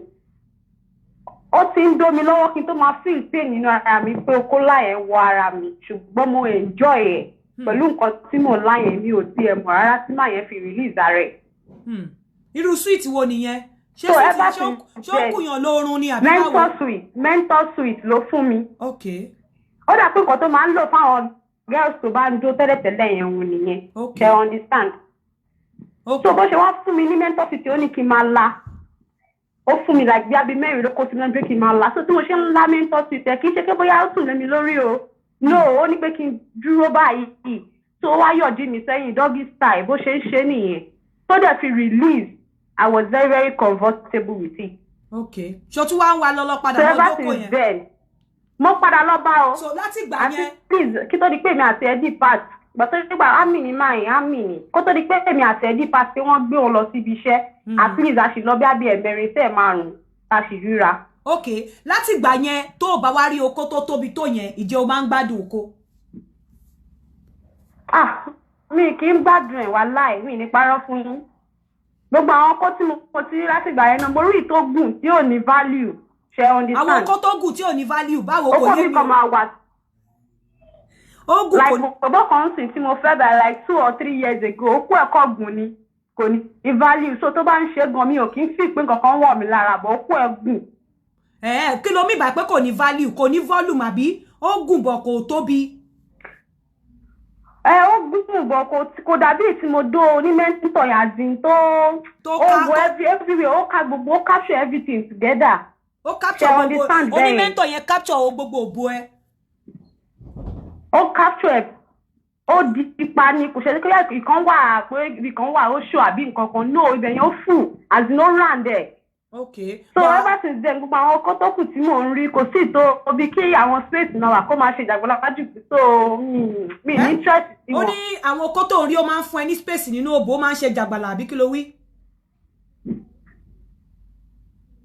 Ó máa ń fún mi ní space ní òbò kò capture dáadáa bí títí máìlì. Ìwọ dẹ̀ ń like okó tó máa capture gbogbo ní òbò. Mo like ẹ wà láì ní nípa. Ṣé àkọ́kọ́ tó máa kọ́kọ́ dóru okó yẹn nìyẹn tó capture gbogbo ní òbò ẹ àbí ẹ̀kejì àbí àkọ́kọ́? Àkọ́kọ́ tí mo kún máa dán ni ẹ̀bọ fíìsì tó fún mi yẹn ní òjò jẹ́ kí n mọ̀ tí mo fi wà submissive tí mo fi submit gbogbo òbò mi sílẹ̀. Ó wá máa ń wọ̀ ọ́. Tó dà kó ti mọ̀ pé nǹkan tó máa ń ṣe nìyẹn ó ti mọ̀ bó ṣe máa ń dún àwọn girls yẹn ṣe ti understand bẹ́ẹ̀ yẹn. Bó ṣe pé mi fẹ́ máa ṣe yẹn ló ti fọwọ́ kàn mí kí n máa mentor sweet yẹn tí mò ń la mo dẹ̀ rò pé ìgbà tí màá fi lajú tí màá fi ṣe everywhere ti ó ti di gbàgà. So nísìnyí tí okó bá tó kò like bí ẹ̀mẹ́ta sí ẹ̀mẹ́rin. So tó kò bá ti tó yẹn nísìnyí bí ẹ̀mẹ́ta sí ẹ̀mẹ́rin yẹn. Tó kò bá ti tó yẹn mi ò bá lè okó tí ò bá tóbi ń sìn mọ́ gbogbo àwọn okó tí mo padà rí àwọn medium size 4, 6, 7 yẹn gbogbo àwọn yẹn kò ní value lójú mi mọ́. Because wọn ní capture ogun tó yẹ kó capture yẹn wọn ní capture ó dẹ̀ tún depend lórí romantic because bí bàbá ìjọba kọ́ romance ní nọ́ra tán ó àdín gbogbo ara mi ti wà sọ mí tí kó tó di pé mo ẹ̀ṣẹ̀ wá bẹ̀rẹ̀ sí lamẹ́ntọ̀ yìí but kí n má parọ́ fún yín I'm very very as in I'm okay 100% okay with it so ever since then àwọn kó tí mo ti ń rí wọn ní mínítì mi. Èyà bọ̀bọ́ yẹn wá ń kọ́ kí ló dé tó filẹ̀. I lost my phone. O ti wá lose contact ẹ. mo lose contact ever since then mi àti pé àmì ni so iṣẹ́ wọn ò dúró sójú kan wọ́n máa gbọ́n káàkiri ever since then mi àti òfin bẹ́ẹ̀ mọ àríra mọ́. bó ṣe wà yìí sí ò tí ì máa rí àbí. mi ò tí ì máa rí o. tó bá wá fẹ́ ọkùnrin kan lẹ́ni tí olóko tó yẹn bóyá wá lọ rìn gbèrègbèrè wá lọ pàdé bọ̀bọ̀ olóko ńlá yẹn nǹkan ṣé ó máa padà do. mo máa do tí mi ní gbogbo ní ṣé o máa padà dó bọ̀bọ̀ yẹn. tí bá padà rí tí bàbá yẹn ò bá sì máa rí ṣe understand because mi lè fẹ́ kó bí èèyàn máa ní happy home nísìn kí wá lọ fi tèmi nǹkan happy home àní tí wọ́n bá ti marry máa gbọ́ tí wọ́n bá ti marry hello tí wọ́n bá ti marry tí o kó ọkọ ẹ̀ òdẹ̀ tó ti bọ̀bọ̀ yẹn tó wá lọ padà rí bọ̀bọ̀ yẹn ṣé o sì lè jídó. mi lè jídó ọmọ mi. Okay. Àǹtí Yínká mi lè jíjó because once mo sọ pé mo fẹ́ lọ padà àdàgbà ètò mi rọ̀ síbì kan so n gbọ́dọ̀ fara mọ́ ìtúbà tí. Good, that's good. Hello. Hello ma. Ẹ kálẹ́. Ẹ kálẹ́ o. Ẹ̀rọ àmọ́ láti Dubai ni ma. Ok, kí lẹ fẹ́? Ẹ fẹ́ sọ̀rọ̀ fún wa nípa oko. So mo ṣe ń gbọ́ program yín léni ni. So àwọn ẹ̀dẹ̀ ní interest nínú ẹ̀. Kí là ń sọ? Ẹ̀ka náà wọ́n ta wá Dubai náà. Hello. Hello. Hello. So nǹkan tó ṣẹlẹ̀ ni pé mo sọ pé show yìí kò ní ju 1 hour lọ. Ẹ jẹ́ ká kọ́ gbọ́ experience àwọn olóko so má dẹ̀ sọ àwọn rules tí wọ́n fi ń dó oko ńlá. Tó bá wá padà wá, a wá sọ báwo ni ẹ ṣe lè dó oko ńlá tí ò ní dùn obìnrin. Tí ta ló yẹ kó wà in control. Hello ma. Ẹ fẹ́ bá wa sọ̀rọ̀ nípa oko ńlá tẹ́ ti dó. Bẹ́ẹ̀ni, mo ní experience nípa man sójà kan bá ń gba ìtàn colonel ni. Man yẹn ó gbé mi ní lift nígbà tí mo ṣe wà ní school. Ó kàn gbé mi ní lift. Ó ní kí wá bá òun lápapá. Bí mo ṣe lọ bá nìyẹn. Ṣé mi ò dẹ̀ ẹ mọ̀ mo láwọn tí mo bá ń ṣe runs mo ní boyfriend ṣùgbọ́n mi ò tí ì bárù size bẹ́ẹ̀ yẹn pàdé rí. Nígbà tí máa yẹn bọ́ṣọ mo ní ó ní wetin do you ọmọ Delta ni máa yẹn ó ní wetin do you mo wá mi lè sọ pé yọ kíní mo wá dọ́gbọ́n ṣọwọ́ báyìí síbi abẹ́ ó ní this one I only you go like am na you go enjoy am make we start am man no fit say me I fit say only no worry now make we start am so ó ní àwọn lubricant mo mọ̀ ó mọ irú nǹkan tó ń gbé sábẹ́ ó dẹ̀ mọ àwọn ó mọ problem bí ó mọ̀ pé àwọn obìnrin máa ń ó ní ká bẹ̀rẹ̀ díẹ̀díẹ̀ so ó ṣàgbẹ́nu síbi abẹ́ mi ṣá ó di boot mi.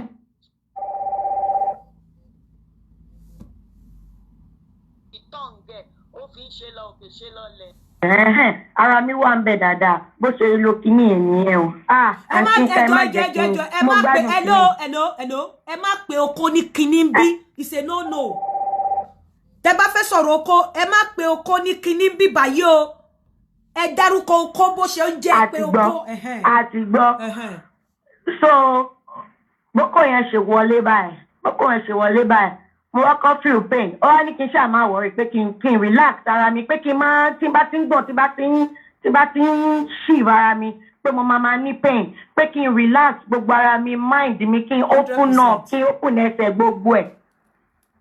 Bí mo ṣáà ṣe nǹkan tó ní kí n sọ nìyẹn ó wá ń ṣe gbà tó wá ipò ti free ó wá ń yọ ó ń fi sí tó bá tún lọ ọmọ kò rí lè já kí lọ gbìgbìgbì ó ń lọ slow.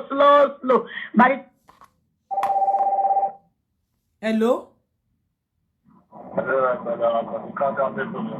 Ẹ wọ bẹ ṣe ohun yẹn máa kill spirit mi tó bá jẹ́ ohun tẹ́ fẹ́ lò nìyẹn ẹ lè dá sí tó máa kill spirit ẹ sọ̀rọ̀ sókè. Ok ó dáa ti sọ̀rọ̀ ó ti ṣe bẹ́ẹ̀ gbọ́ bá ṣe sọ̀rọ̀ báyìí à ń sọ̀rọ̀ náà àkọ́kọ́ lo APC ni à ń drive ni. Ok ẹ bá wa sọ̀rọ̀ nípa oko ńlá. Oko tó gùn tó tún nípọn òun ló dáa jù fún àwọn ìyá wa fún àwọn ìyàwó wa. Báwo lẹ ṣe mọ̀ ẹ lè sọ bẹ́ẹ̀. Torí mo ti pàdé obìnrin lóríṣiríṣi tó jẹ́ pé kò fi mí sílẹ̀. Mi ò tètè máa mọ̀ pé yẹ kí n ná owó ń gbà mí torí mo lè rò pé ó fẹ́ gbé mi dání ṣùgbọ́n á sọ fún mi pé jọ̀wọ́ ọkọ mi olóko mi dání kú mi ò lè fi ẹ́ sílẹ̀. Kí ni size oko tí yín sà? Á tún wá máa kówó fún mi. Kí ni size oko yín? Mi ò mọ ṣáà ìtàn sọ ẹ̀bẹ̀ tèmi ó yẹ kó wọ 7 bẹ́ẹ̀ ṣe tọ́ yẹn báyà 7 náà fi ṣe wọ́n máa ní 6 ṣìṣì ṣé 6 ṣìṣì tóbi gan àbí tèmi ó gùn gan torí ó máa tó ọwọ́ mi mẹ́ta. Ní gígùn àtẹ́lẹwọ́ mi mẹ́ta. Ok, bó ṣe gùn yẹn ṣó tóbi bẹ́ẹ̀?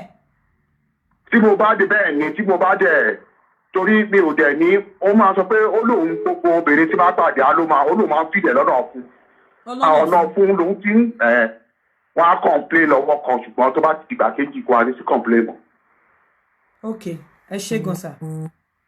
Mo kọ́kọ́ fẹ́ sọ kinní kan fún yín, kò sí bó kó ló ṣe lè tóbi tó kò lè kànnà fún, kò lè kan lé ọmọ torí ibi tí ilé ọmọ wà ọ̀tọ̀, ibi tí oko wà ọ̀tọ̀. Nǹkan tẹ́yìn imagine lórí nìyẹn kò lè kan lé ọmọ, kò lè kànnà fún. Bẹ́ẹ̀ àwọn rules kan wà tá máa follow tá bá fẹ́ dóko ńlá. Nínú àwọn rules yẹn mo ti ń rí àwọn ọ̀pọ̀lọpọ̀ nínú àwọn tó sọ̀rọ̀ wọ́n ti sọ àwọn kan tó follow ẹ̀ fún wọn tó fi ń gbádùn oko ńlá. But tí ẹ bá follow àwọn rules yẹn, hello mi ní pé ẹ̀ndì show yìí sí hello tí ẹ bá follow àwọn rules yẹn there is tendency kó jẹ́ wípé obìnrin lè má gbádùn ẹ̀ ọkùnrin nìkan ló má gbádùn ẹ̀ but for you tó bá fẹ́ jẹ́ kóbìnrin rí ẹ pé o wà selfish àwọn rules tẹ́ láti follow. Number 1 F rule which is foreplay anything at all foreplay lára àwọn foreplay ni pé kẹ́ get lubricant ready and mo sọ fún yín pé if you can tẹ́bálẹ̀ avoid in fact totally avoid petroleum jelly avoid it totally Vaseline avoid it baby oil lubricant water based lubricant is very good olive oil is very good. Hello ma ṣe ṣe bẹ́ẹ̀ ni ṣe fẹ́ sọ̀rọ̀ nípa oko ńlá ni ṣo fẹ́ sọ experience nípa oko ńlá óyá ṣe tí mo ka oko ńlá Ọlọ́run ó máa ń dùn gan o Ọlọ́run oko ńlá máa ń dùn gidi. Báwo lo ṣe gbà báwo lo ṣe gbà oko ńlá kí ló ṣe? Ọjọ́ tí mo kọ́kọ́ máa gba oko ńlá ọjọ́ tí mo kọ́kọ́ rí inú ẹ̀rù Ọlọ́run bá mi mo ní kí lè ṣe mi lè gbà mo ní pé àkílẹ̀ ṣe mi lè gbà mi ó ní àwọn mọ̀ ń lò pé kí n má wọrí ipò òun mọ̀ ń lò first time tí mo dẹ̀ máa gbà nìyẹn in fact mo ń wá bọ̀bọ̀ yìí kiri ni mo máa ń lé kiri tí má rí pẹ̀lú anybody inú mama bí mi ni because kí ni yìí ó kún ó thick ó ká ojú ẹ̀ dáadáa. Ojú kí ló ká? Ẹ dárúkọ òbò ojú kí ló ká ojú kí ló. Ó ká ojú òbò dáadáa. Ọlọ́run ó thick ìbàjẹ́. Okúnlá máa ń dùn ẹni tó bá mọ̀ lò fẹ́ni tó bá dẹ̀ mọ̀ tó ṣe ń do dáadáa. Àwọn obìnrin míì wà náà wọ́n máa steve ara wọn ò ní dẹ rálẹ̀ dáadáa wọn ò ní dẹ gbogbo wọn sílẹ̀ ó wọlé dáadáa. Hello ṣẹ́yìn ló kó ńlá ni? Bẹ́ẹ̀ ni o. Kí ni size oko yín? Ó wọ 7 o. Ó wọ 7 báwo lẹ ṣe ń lò? Ó lágbára ó ní bí ó lé mo ṣe máa ń kàm àwọn obìnrin dáhùn àmọ́ kọ́kọ́ tọ́ọ̀chì wọn a máa ṣeré dáadáa tá bá ti ṣeré tí bá rí pé ara wọn ti wet tí ò bá wet ó máa ń ro wọn lára gan ṣùgbọ́n tára wọn bá ti wet free ló máa ń lọ àti tára wọn bá ti wet gan lóko bá ti ń wọlé wọn máa fọwọ́ di orí ọmú wọn mú ẹnu dẹ̀ máa kó ẹnu akọ ẹnu ara wọn so tẹ́rù bá kọ ẹnu ara wọn tí ọwọ́ ò bá kọ orí ọmú tí gbogbo ọwọ́ máa ṣiṣẹ́ papọ̀ ìní yẹn kò ara obìnrin yẹn kò ní lè play along ṣùgbọ́n tí okó bá dá nìkan wọlé tókó bá ti wọlé lọ tí gbogbo ẹ̀ bá ti free obìnrin ẹ̀rọ ńlá máa gbé ẹsẹ̀ ọ̀tún lágbé síbi tó yẹ kó wà ẹsẹ̀ òsì lágbé síbi tó bá wà èyí tó bá yẹ pé ó dẹ̀ ní ti pẹrẹbẹ yìí ó ní láti gbé bírò sí abẹ́ everything máa fi lọ́ máa dàbí express ni so kò ní lè pa wọ́n lára mọ́ rárá tán. Ok ẹ ṣe nǹkan tí mo fẹ́ sọ nípa ọ̀rọ̀ oko ńlá ni wípé foreplay ẹ má gbogbo ọ̀nà tẹ máa fi ṣe lára foreplay ní àwọn lubricant yẹn wà water based lubricant ẹ lo olive oil àti bí abi gel tí wọ́n sọ lẹ́ẹ̀kan yẹn then number 2 rule ni slow take your time tó bá ti ní oko ńlá má rush obìnrin take time lára pé slow ni wípé tó bá kọ́kọ́ insert okó sínú òbò obìnrin tó bá ṣe to free po feel pain yẹn yọ padà kó relax kó tún bẹ̀rẹ̀ sí ní caress kó tún bẹ̀rẹ̀ sí ní bá ṣeré dáadáa. Hello àti nǹkan ẹ̀ka o. Ẹ káalẹ́ sà. Mo ní ṣe bá rántí some days back tí mo call lóyún pé mo meet marriage woman kan pé màá do woman náà. 6.86 pẹ̀lú height ni. So bá sọ pé marriage woman yìí. Hello, à ń gbọ́ yín. So woman yẹn up to now kò tí ì fi mí lẹ́lẹ̀. Kí ni ṣebí height yín nìyẹn? Kí ni size oko yín? Kí ni size oko yín? 7.5. Ooh, that's huge. Ṣé ní length ṣé ó tóbi? Kí ni gap ẹ̀? Kí ni gap ẹ̀? Grab rẹ̀ máa tóbi 5. That's huge. That's the thickness of it. Ó máa tóbi 5. So marriage woman yẹn up to now kò tí ì fi mí lẹ́lẹ̀. Ó bá sọ fún mi some days ago call tí mo ṣàlàyé pé mi ṣe máa do marriage woman. Truly, I used to solve this woman very well. More especially at clitoris. Man, they soak the clitoris with the girl, and all these techniques, I learn it from you. Oh. I learn it from you. That's the truth of it. But things I do used to use for her, and this woman, she sticks to me so much. Ìyàwó oníyàwó. Ìyàwó oníyàwó. Wọ́n máa bẹ́yìn náà dóyàwó yín o. Wọ́n á dóyàwó tiyín náà o. Ẹ má bínú o. Ẹ ń dóyàwó oníyàwó sí. Wọ́n dóyàwó yín o. Ẹ má bínú o. So nǹkan tá à ń sọ lọ slow ó láti slow pẹ̀lú ẹ tó bá fi sínú òbò tó bá ti gbọ́ tóbìnrin bá ti ṣe wàá mú jáde padà and at no time at no point ní kẹ́ jẹ́ kí obìnrin kó dry even tí obìnrin bá dry nítorí ẹ̀ tó bá ti ní okó ńlá make sure wípé o get lubricant yẹn o ń pour from time to time that is the only way tí obìnrin fi lè enjoy ẹ̀. Má jẹ́ kí obìnrin dra ṣe mọ̀ pé nígbà mi tí wọ́n bá ń do obìnrin lọ́wọ́ tí kíní ẹ̀ bá ti ń tọ́ lára obìnrin bóyá ibi tó ti ń do obìnrin lọ́wọ́ ẹ̀ tí ò lóko ńlá gan bóyá o mẹ́nu kúrò lọ́yàn obìnrin o mọ́wọ́ kúrò lórí idọ̀ obìnrin á bẹ̀rẹ̀ sí ní máa dry tó bá ti ń do obìnrin tó lóko ńlá tó bá ti ń do tó ti wá rí wípé tí obìnrin bá dẹ̀ ti ń dry ọkùnrin yẹ kó mọ̀ látòrí okó ẹ̀ torí tí obìnrin bá ti ń dry okó ẹ̀ gan tó ṣe ń wọlé jáde yẹn wá rí pé ó ń dry dáadáa tí obìnrin bá wet nínú ó yẹ kó mọ̀ pé ó wet bó kó ṣe ń wọlé bó ń jáde wá rí pé ara okó ẹ̀ máa wet dáadáa wá in fact àwọn white mu kọ̀ọ̀kan báyìí ó máa wà obìnrin kò tí ì kọ́ mu bọ̀ àwọn whitish kíní kan máa wà lórí okó ẹ̀ wàá mọ̀ wípé obìnrin sì wet dáadáa bẹ́ẹ̀ tí àwọn white yẹn tó bá ti dàbẹ́ ní pé ó ti ń wà scaly tí gbogbo ara okó ẹ̀ ti ń dry tí wọ́n gan ti ń feel friction wàá mọ̀ pé obìnrin yẹn ti ń dry kò mọ̀ wípé obìnrin yẹn ti ń rí ìnira pẹ̀lú okó ńlá mo sọ wípé F which is foreplay S which is slow X for X-ray tó bá ní okó ńlá tó dẹ̀ fẹ́ lo condom. Hello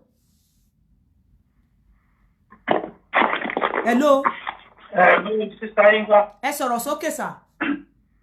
Nǹkan tó ṣẹlẹ̀ ní pé ní tí tèmi ò tóbi o àmọ́ nǹkan tí mo fẹ́ béèrè òun ní kí ni lubricant sọ yẹn ṣé nǹkan tó lè kan ẹnu ni that's only my question.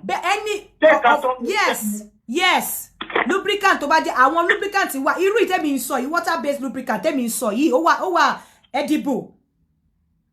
Okay. Yes. Ó lè lọ sẹ́nu àpò. Yes tó bá ti rí.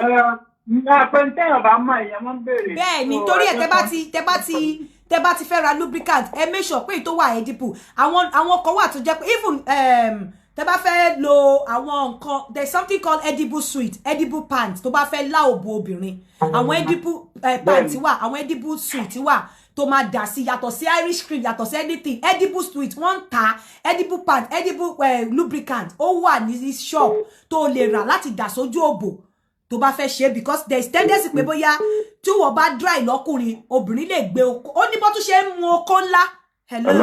Hello sir. Hello à ń gbọ́ yín sir. Yínká sir. a fẹ́ dá fítò ní o. Ẹ dá sí sir. Program tẹ ń sọ ń sìn bí mo ṣe ń gbọ́ program yẹn mo bẹ̀rẹ̀ sí ní rẹ́rìn mo ń drive nǹkan tẹ̀ wọlé mo bẹ̀rẹ̀ sí ní rẹ́rìn-ín nǹkan tó ṣe ní pé ẹni tó bá ní nǹkan tá a ní tó bá ní oko ńlá dàbí pizza because out of 100 ọkùnrin tíyàn tó rí 7.5 wọ́n lè má dìbò àbí 10 or 6 lọ out of 100%. kíní tí à ń sọ yìí olóògbé àwa dé lóyìnbó. oko ńlá yìí. òun ló gba ìwé fún wa nílùú yìí. òun ló ṣe gbogbo everything tí mo dà lẹ́yìn òun ló ṣe fún mi. ẹni yóò dẹ̀ fi mí lẹ̀ sí náà mo dẹ̀ fẹ́ sílé. ó ti bímọ 3 ń sìn. marriage ni o marriage ni. ó ti bímọ méjì tẹ́lẹ̀tẹ́lẹ̀. bó ẹni yẹn wá jọjà nígbà tá a pàdé ó wá tó gbọ́ iṣẹ́ yẹn wò ó wá tún depend ó ń ṣe pé gbogbo èèyàn tó bá ní okun ńlá ló mọ̀ lò. bẹ́ẹ̀ ni. tó bá ní tókó ẹ̀ bá tóbi dáadáa tó bá tún wá ní lock tó bá tún wá pàdé obìnrin tó yẹ pé òun gangan fúnra rẹ̀ ògo ìdí ẹ̀ gangan okun ńlá gangan ló ń wá. bẹ́ẹ̀ ni. tẹ́ bá pàdé ara yín nǹkan ó máa dà yín pé wọ́n bu petrol sínú náà ni. ẹ máa gbádùn ara yín because ìwọ ọkùnrin tó bá lọ gbogbo gbà yẹn báwa máa ní girlfriend tá a máa gbé girlfriend tá a máa ní gbà yẹn tó bá ti fẹ́ ṣe báyìí o ní láti plan ní pé yẹ tó fẹ́ dóbò lẹ́yìn kó o kò lè dédé gbé ọmọ kó o kò sáré gbé ọmọ lọ because o ní lè ṣe anything ó máa dùn. bọ́ àwa tá a bá ti ní kinní yìí. how many inches ló kó yín sir? How many inches ló kó yín? 7 ni. 7 ló ti fún bẹ́ẹ̀ tóbi jù náà 7 ò tóbi púpọ̀ náà. 7 yẹn nǹkan tó wá ṣẹlẹ̀ ni pé ó tì gan. ó lè tick bí adé orí ẹ̀ akẹ́tẹ̀ orí ẹ̀ tick dáadáa. nǹkan tó ṣẹlẹ̀ gangan yẹn. Akẹ́tẹ̀ orí tó tick dáadáa yẹn mo fẹ́ bèrè lọ́wọ́ yín báwo lẹ ṣe ń lò tó tún ní bó ṣe máa ń lo akẹ́tẹ̀ orí yẹn tí obìnrin máa ké yáàyáwù sẹ̀ báwo lẹ ṣe ń lo akẹ́tẹ̀ yẹn. ok nǹkan tó ṣẹlẹ̀ ni pé kó fẹ́ sí anything ìwọ gangan níṣẹ́ ńlá láti ṣe. o kò lè dédé gbé irú àbáṣe wa o kò lè dédé gbóbìnrin pé o fẹ́ sáré rọ̀ṣẹ̀ kò ní. Hello, sir. Yeah. Ẹ káàsán. Àmì ẹ kálẹ́ o. Ẹ kálẹ́ o. Yeah. Ṣé yín ká tẹ́ǹtì ni? 100%. Ṣé fẹ́ sọ̀rọ̀ nípa oko ńlá ni? Kí ni size oko yín sà? Èmi fẹ́ bèèrè nǹkan mi. Ọ̀rọ̀ oko ńlá là ń sọ. Ọ̀rọ̀ oko ńlá là ń sọ. Okay. Màá máa gba ìtọ́n díẹ̀. Báwo lẹ ṣe ń gba ìtọ́n díẹ̀? Ok, bí mo ṣe máa gbà tán díẹ̀ ni pé tó bá fẹ́ ṣe kókó yẹn sínú ẹ̀ tí máa ti orí yẹn sínú ẹ̀ máa yọ padà. Màá kọ́kọ́ orí yẹn máa kọ́ra gbé orí yẹn fẹ́. Tẹ bá fi orí yẹn sínú ẹ̀ ẹ máa gbọ́ tẹ bá fi orí yẹn sínú òbò màá mọ̀ bóyá lóòótọ́ lẹ máa gba ìtọ́n ẹ̀.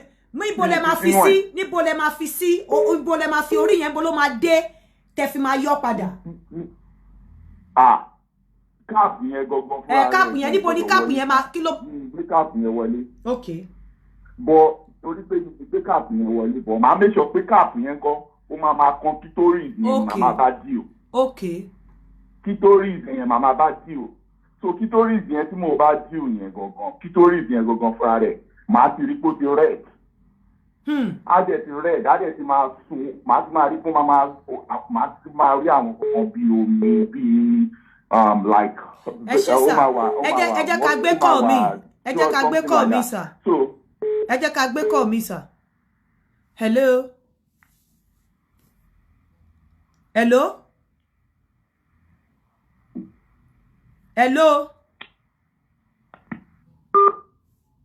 So rules tó fi dókòlá mo dé lórí X for X-ray XXXX tó bá if you must use condom tó bá fẹ́ wọ condom okòlá ó ń láti jẹ́ kí condom yẹn jẹ́ XXXXL bí extra large tó yẹ pé ó máa capture oko yẹn ẹ má sọ pé wọn lè wọ condom wọn lè wọ condom sí oko ńlá. Then the fourth rule ni tech. Kí ni how technical are you láti lo oko ńlá? Báwo lo ṣe lè lò? How good are you?